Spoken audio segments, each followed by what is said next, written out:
Пайғамбар саллаллаху алейхи ва саллям айтқан: "Күллү бани адам хаттаун, ва хайру хаттаин ат-тавабун." Адам баласының барды қатакер, ең жақсы қатакер тоба қылушы деген. Қырғыздың жақсы сөзі бар: жаңылбаған жақ жоқ, тайбаған тұяқ жоқ. Әрбір адамда жаңылыш болады. Алымда деле жаңылыш болады. Бирок билип коюңуз, алым бир жаңылса, сиз 1000 жолу жаңыласыз. Bir жерден алсыз болсо, бирок сизден 100 жерден күчтүү ал. Ошондуктан бир кемчилдигин карап туруп, бир кемчилдигин кармап, ошону когалаң салып, динди жаман көрсөткөн адатын алып келген шайтандык деп коет. Буну даджалдик деп коет буну. Ошондуктан эми биринчиден уламаларга кайраттуулук, анткени сыно илимге, такыбалыкка жараша келет. Акыйкатты айткандан эч качан тайманбаш керек. Динди жеткиргенден эч качан чочулабаш керек. Алланын дини, акыйкат баарына пайдалуу, дүйнөсүнө да, ахиретине дагы. Акылы барларга. Албетте бирок жалпы элге эскертүү. Этияттап алымдарга этияттап мамиле кылыш керек болот тугандар. Билип билбей жөндөн жөн Кудай сактасын. Ибни Асакир рахматулла алейх бул 10 кылым мурда айткан сөзү. Алымдардын эти уланган деген. Не деген? Уланган. Жөнөкөй деле мусулман адамдын этичи. Кыйбат кылган адам ошонун этин жеген менен барабар да. Адамдын этин жеген менен барабар. Бирок алымдын эти уланган дегени алымды кордогон, угуп алыңыз. Үстүнө маскарлаган, жала жапкан адамдын ахирети, жашоосунун акыры тарых күбө, жакшылык менен бүткөн эмес. Жакшылык менен бүткөн эмес. Тарых күбө буга.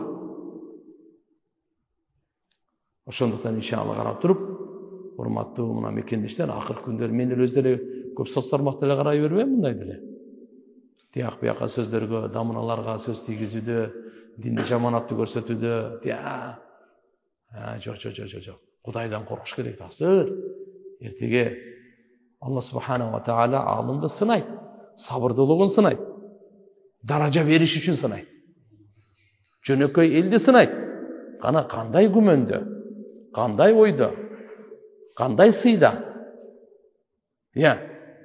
Буну саласы. Ойлобойлу биз бир адамга сыноо түшсө, ошол эле сыналып атат, мен сыналбай эле турам депчи. Жок, адашасыз таксыр. Ошо аркылуу сизди сынайт. Акыйкат үчүн сөздү айта албайбы?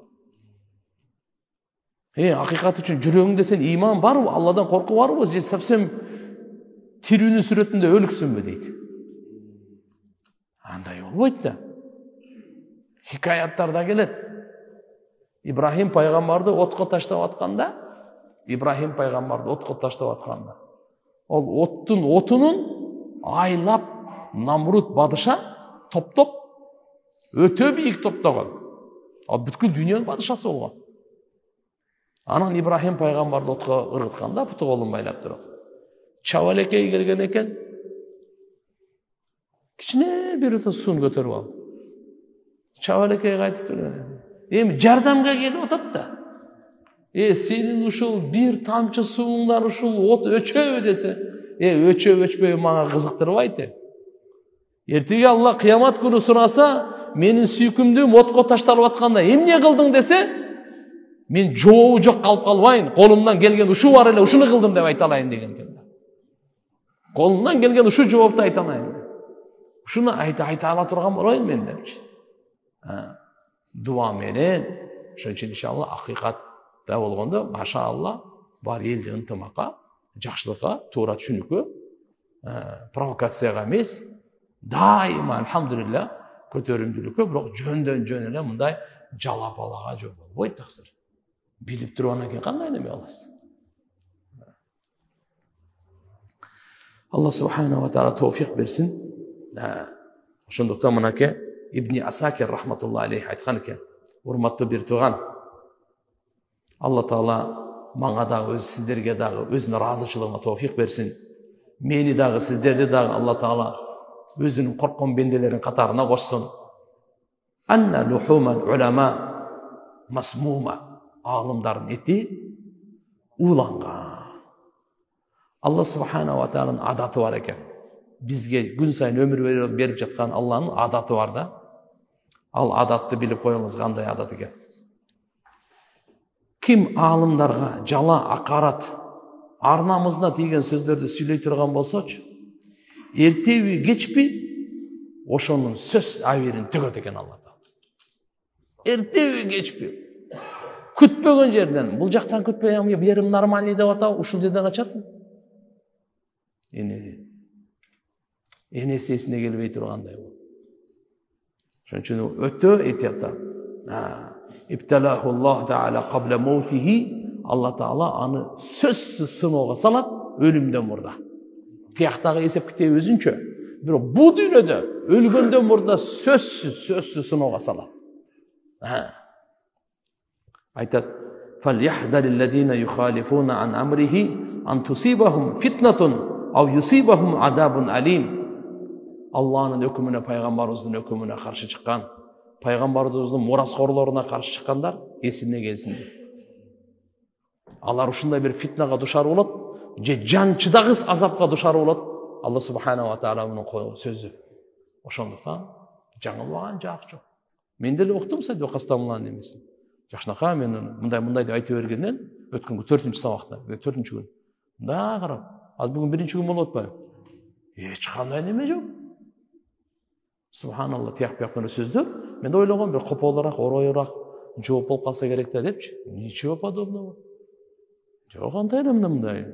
Эми ошону күркүлөтүп мындай кылып, адамдын киши нервине, үй бүлө бала чакасына жана башкасына, жа, Алла сактайм деген сактап алат. Коргоюм деген коргоп алат. Алла кимди коргулса аны эч ким азиз кыла албайт. Кимди Алла субханаху ва таала даражасын көтөрсө, аны эч ким коргола албайт, муну билип коюң.